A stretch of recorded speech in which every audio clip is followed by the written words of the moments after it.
दिल्ली चुनाव से पहले केजरीवाल ने जाट आरक्षण की मांग करके ये साबित कर दिया है कि वो राजनीति के चतुर खिलाड़ी बन चुके हैं। दरअसल जाट समुदाय के वोट बैंक को दिल्ली के चुनाव में बेहद प्रभावी माना जाता है। अरविंद केजरीवाल ने दिल्ली के जाट को केंद्र सरकार की ओबीसी लिस्ट में शामिल करने की मांग कर बीजेपी पर बड़ा हमला बोल दिया है। चलिए आपको बताते हैं जाट वोट बैंक दिल्ली में क्यों जरूरी बन जाता है। दिल्ली में लगभग 10% जाट वोटर्स हैं। दिल्ली की कई ग्रामीण सीटों पर जाट वोटर्स हार और जीत में बड़ा रोल निभाते हैं।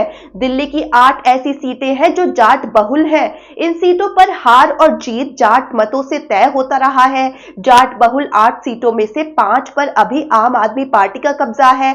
वहीं 3 सीटों पर बीजेपी ने जीत दर्ज की थी। बीजेपी जाट वोटर्स को साधने के लिए लगातार कदम उठा रही है। दिल्ली के चुनावों में बीजेपी को जाट वोटर्स का साथ भी मिलता रहा है। जाट समुदाय की दिल्ली की राजनीति पर अच्छी पकड़ है। दिल्ली के जाति समीकरण और धार्मिक समीकरण की अपनी सियासी अहमियत मानी जाती है।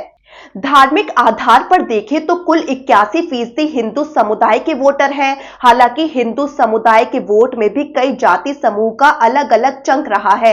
हिंदू वोटर्स में सबसे बड़ा प्रभाव जाट समुदाय का देखने को मिलता है।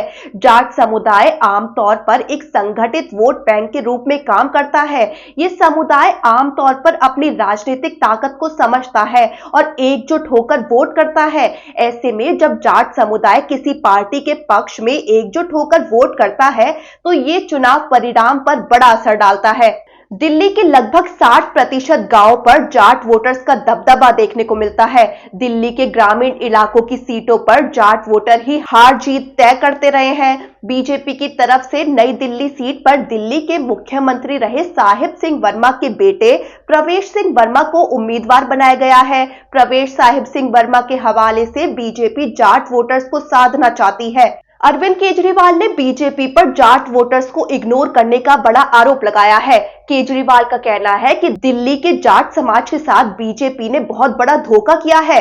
दिल्ली सरकार की ओबीसी लिस्ट में जाट समाज आता है, लेकिन केंद्र सरकार की दिल्ली में ओबीसी लिस्ट में जाट समाज नहीं आता।